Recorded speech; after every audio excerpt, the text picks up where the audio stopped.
ಹೈದರಾಬಾದ್ನಲ್ಲಿ ನಟ ನಾಗಾರ್ಜುನ ಅವರಿಗೆ ಸೇರಿದಂತ ಕಟ್ಟಡವೊಂದನ್ನು ಧ್ವಂಸಗೊಳಿಸಲಾಗಿದೆ. ಏನ್ ಕಾರಣ ಅಂತಂದ್ರೆ ಕೆರೆಯ ಬಫರ್ ಝೋನ್ ನಲ್ಲಿ ಕಟ್ಟಡ ನಿರ್ಮಾಣ ಆಗಿದೆ ಅನ್ನುವಂಥದ್ದು ಆರೋಪ. ಸೊ ತೆಲುಗು ನಟ ನಾಗಾರ್ಜುನ್ ಕನ್ವೆನ್ಷನ್ ಸೆಂಟರ್ ನೆಲಸಮ ಮಾಡಲಾಗಿದೆ. ಜೆಸಿಬಿ ಹಾಗೆ ಹಿಟಾಚಿ ಯಂತ್ರಗಳ ಮುಖೇನವಾಗಿ ಕಟ್ಟಡವನ್ನು ತೆರವು ಮಾಡಲಾಗಿದೆ. ನೋಡಿ, ಬೆಂಗಳೂರಿನಲ್ಲಿ ಎಷ್ಟೊಂದು ಕೆರೆಗಳು, 10 ಕೆರೆಗಳು ಒತ್ತುವರಿಯಾಗಿದೆ. ನಮ್ಮ ಅಧಿಕಾರಿಗಳಿಗೆ, ಸರ್ಕಾರಕ್ಕೆ ಅಂತ ಒತ್ತುವರಿಯನ್ನು ತೆರವು ಮಾಡಿ ಆ ಕೆರೆ ಉಳಿಸ್ಕೊಳ್ಳುವಷ್ಟು ಗಟ್ಟಿತನ ಇಲ್ಲ.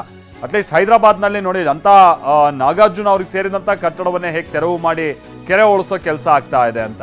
ನಾಗಾರ್ಜುನಗೆ ಸೇರಿದಂಥ ಕಟ್ಟಡ ತೆರವು ಹಾಗಾದ್ರೆ ಯಾಕೆ ಮಾಡಿದ್ರು? ಮಾದಾಪುರದ ತಿಮ್ಮಿಡಿಕುಂಟ ಕೆರೆ ದಂಡೆ ಮೇಲೆ ಕಟ್ಟಡ ನಿರ್ಮಾಣ ಆಗಿದೆ. ಕೆರೆ ದಂಡೆ ಮೇಲೆ ಕಟ್ಟಡ ನಿರ್ಮಾಣ ಮಾಡಿರುವಂಥ ಹಿನ್ನೆಲೆಯಲ್ಲಿ 10 ಎಕರೆ ಜಾಗದಲ್ಲಿ ಸೆಂಟರ್ ನಿರ್ಮಾಣ ಆಗಿದೆಯಂತೆ. 10 ಎಕರೆ ಜಾಗದಲ್ಲಿ ಸೆಂಟರ್ ನಿರ್ಮಾಣ ಆಗಿದ್ರು 1.12 ಎಕರೆ ಜಾಗ ಒತ್ತುವರಿ ಆಗಿದೆ ಅನ್ನುವಂಥದ್ದು ಆರೋಪ. ಕೆರೆ ಬಫರ್ ಝೋನ್ ಒಟ್ಟು 29.24 ಎಕರೆ ಜಾಗದಲ್ಲಿ ತಿಮ್ಮಿಡಿಕುಂಟ ಅನ್ನುವಂಥದ್ದು ಒಂದು ಕೆರೆ ಇದೆ.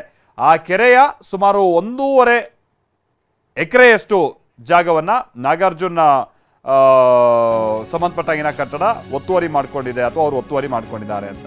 ಇದಕ್ಕೆ ಟ್ವೀಟ್ ಮಾಡಿದ್ದಾರೆ. ತಡೆಯಾಜ್ಞೆ ಇದ್ರೂ ಕಾನೂನು ಬಾಹಿರವಾಗಿ ತೆರವು ಮಾಡಿದ್ದಾರೆ. ಕಟ್ಟಡ ತೆರವಿನಿಂದ ತನಗೆ ನೋವಾಗಿದೆ ಅಂತ ನಟ ನಾಗಾರ್ಜುನ್ ಹೇಳ್ಕೊಂಡಿದ್ದಾರೆ. ನಾನು ಯಾವುದೇ ಕಾನೂನನ್ನು ಉಲ್ಲಂಘಿಸಿಲ್ಲ, 1 ಇಂಚು ಜಾಗ ಕೂಡ ನಾನು ಒತ್ತುವರಿ ಮಾಡಿಲ್ಲ. ಕಟ್ಟಡದ ತೆರವಿಗೆ ಹಿಂದೆ ನೋಟಿಸನ್ನು ನೀಡಲಾಗಿತ್ತು. ಈ ನೋಟಿಸ್ಗೆ ಕೋರ್ಟ್ ತಡೆಯಾಜ್ಞೆ ನೀಡಿದೆ.